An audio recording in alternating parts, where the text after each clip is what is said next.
Morning. এখন আমি পুকুরের উদ্দেশ্যে রওনা দিচ্ছি, কারণ মা, কাকিমা, দিদা সবাই পুকুরে আছে। একটা জিনিস দেখাচ্ছি, একটা পাগল সেই ওই কোণে বসে আছে, ওরা কি এখন পুকুর করছে। দেখাচ্ছি দেখাচ্ছি কি পুকুর করছে। ওই পুকুরে নাকি ও আমার মা কাকিমাকে নিয়ে স্নান করবে। পালিয়ে গেছে।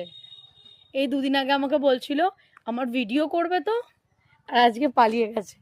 এই যে পুকুর হয়েছে, এই পুকুরে নাকি ও আমার কাকিমাকে নিয়ে স্নান করবে। বিশাল বড় একটা পুকুর করে ফেলেছে। একটু পরে খাবে মায়ের কাছে খিস্তি, সেটা নিয়ে কোনো সন্দেহ নেই। আমার বাঁশবাগানে চলে এসেছি। বাঁশবাগানের মাথার উপর চাঁদ উঠেছে। ওই চাঁদ তো এখন নেই, এখন সূর্যই উঠেছে।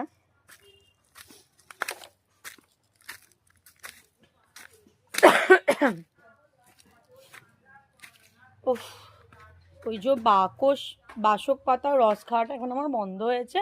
3 দিন আগে পর্যন্ত ওই জিনিসটা খাচ্ছিলাম। কি বিরক্তিকর একটা জিনিস, কি বাজে বিচ্ছিরি লাগতো। যাকে ওটা খাওয়া বন্ধ হয়েছে, আমি খুবই খুশি হয়েছি তার জন্য।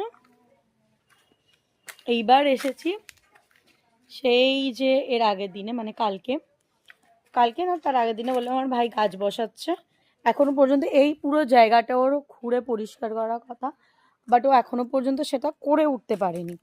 ও এইটুকু জায়গা করেছে, আর সেখানে গাছ বসিয়েছে, ধনে গাছ বসিয়েছে। এখনো পর্যন্ত তো ধনে গাছের কিছু বেরোয়নি আপাতত। শশা গাছ, কড়াই গাছ সবই বসিয়েছে, কিন্তু তাদের কারোরই এখনো পর্যন্ত কিছু বেরোয়নি। দেখা যাক কবে গাছগুলো সম্পন্ন হয়। এখন পুরো একটা রাউন্ড মেরে নিলাম বাড়িটা।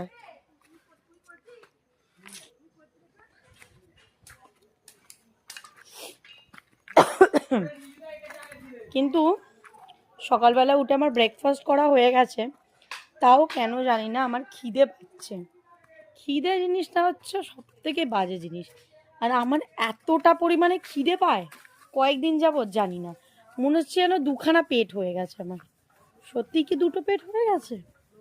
সিরিয়াসলি কেন জানি না কয়েকদিন যাবৎ আমার একটু খিদেটা বেশিই পাচ্ছে। ওহ, আমি যদি হনুমান হতাম আমার মুখটা এরকম দেখতে হতো। আমি তো হনুমান নয় তো কি হয়েছে, আমি তো হনুমানের বোন হই।